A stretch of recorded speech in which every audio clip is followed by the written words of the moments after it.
কারে সমস্যা আব্বা? সমস্যা আমার। কি আছে আব্বা? সমস্যাটা দেখাই আমাদের। পিক তোলা আছে? হ্যাঁ? এটা পিক তুলেছো? হ্যাঁ। হ্যাঁ। 10 কিলো বলে দিচ্ছি 10 কিলো আছে। তিনটা আছে।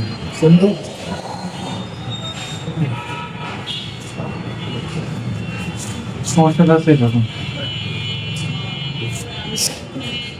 আগে প্রথম যে যখন ভাই আর কি তখন এই অবস্থা, এখন নাই আর কি। এটা যখন তুমি বাথরুমে বসো তখন ফুলির মতন এটা ফুটে যায়। হ্যাঁ হ্যাঁ। এতে রসে যে কষানি হয় না, এটা কষানি, বুঝেছেন? না একদিন আর কি ব্লাড আসছিল পরবর্তীতে ওই রস পড়ার যেদিন রক্ত পড়ার পরের থেকে আমাদের মলদরের ভিতরে পাটে কিছু শিরা আছে, শিরাতে এই ধরনের কষানি টানে ধীরে আঠা থাকতে টাইলে দিনে দিনে এরকম বড় করে।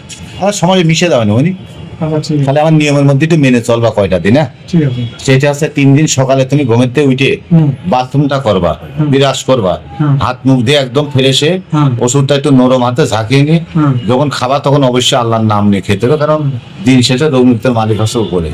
আমরা যারা এই মাপের মানুষ হচ্ছি না, এটা খেয়ে তুমি সকালের নাস্তাটা করবা 3 ঘন্টা পর, এর ভিতরে আর কিছু খেতে পারবা না। ঠিক আছে। আবার পরের দিন সকালবেলা এরকম বাথরুম বিরাজ করে ফেরে সে ওষুধটা খেয়ে 3 ঘন্টা পর খাবার, পরের দিন যেটুকু থাকবে একটু কুড়িয়ে খেয়ে 3 ঘন্টা পর খাবার। আর 6টা খাবার তুমি 3 মাস খাওয়া না বাদাম। সেটা আছে ইলিশ মাছ, গরুর গোশ, মসুরির ডাউল, চিংড়ি মাছ, হাঁসের ডিম আর হাঁসের মাংসটা। গরুর মাংস, ইলিশ মাছ, মসুরির ডাউল, চিংড়ি মাছ, হাঁসের ডিম আর হাঁসের গোশ। অবশ্যই আমি কাগজ তোমার লেখা থাকলে দিয়ে দেবো।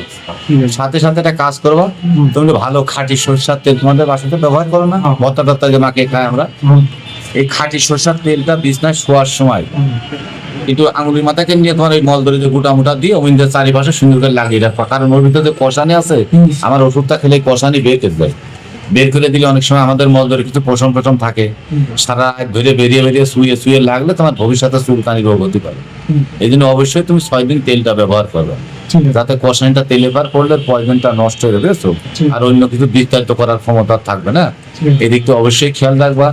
দিন শেষে রোগ মুক্তের মালিক আছে আল্লাহ, আমি ওসিলা সেরে দেবো। হ্যাঁ বাবা, ঠিক আছে।